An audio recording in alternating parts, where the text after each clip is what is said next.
जय श्री कृष्णा दोस्तों। आज अपने आप से सवाल सीरीज़ का दूसरा दिन है, जिसमें मैंने डिसाइड किया है आज दूसरे दिन मैं शब्दों की शक्ति के बारे में बताना चाहूँगी कि कहते हैं संकल्प से सृष्टि बनती है या संकल्प से सिद्धि होती है। सभी जानते हैं कि जैसा आप सोचोगे वैसा ही आप बन जाते हैं।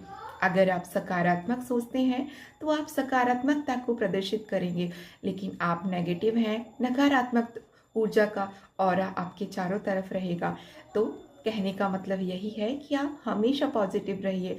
परिस्थिति कितनी भी मुश्किल हो, प्रतिकूल हो, लेकिन आपको हमेशा पॉजिटिव रहना चाहिए। आज ये परिस्थिति है, ज़रूरी नहीं कल ये हो इससे और अच्छी आ जाए, क्योंकि कहते हैं ना, सुख के बाद दुख और दुख के बाद सुख, ये साइकिल है। संसार में जब आप आए हैं तो इन चीज़ों को फेस करना पड़ेगा और एक लाइफ का हिस्सा है। This is a part of our life.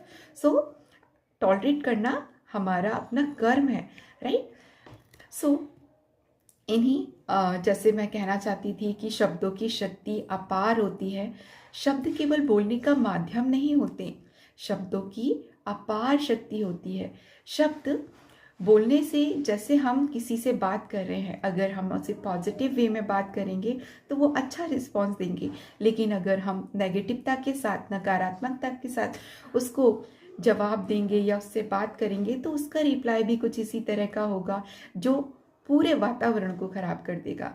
तो कहने का मतलब, शब्दों की शक्ति इतनी पावरफुल होती है कि वो आपके विचारों को, आपकी लाइफ को पूरी तरह से बना भी सकती है और मिटा भी सकती है।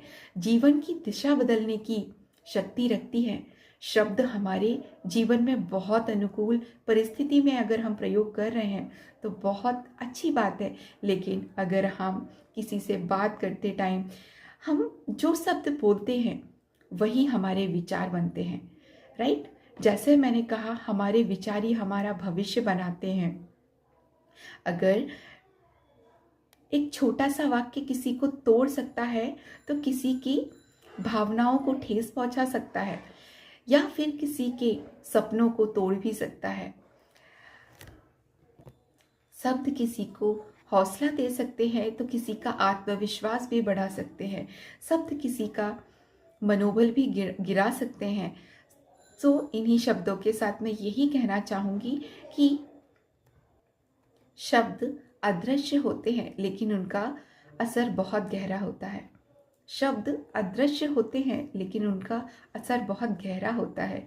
एक मीठा शब्द किसी के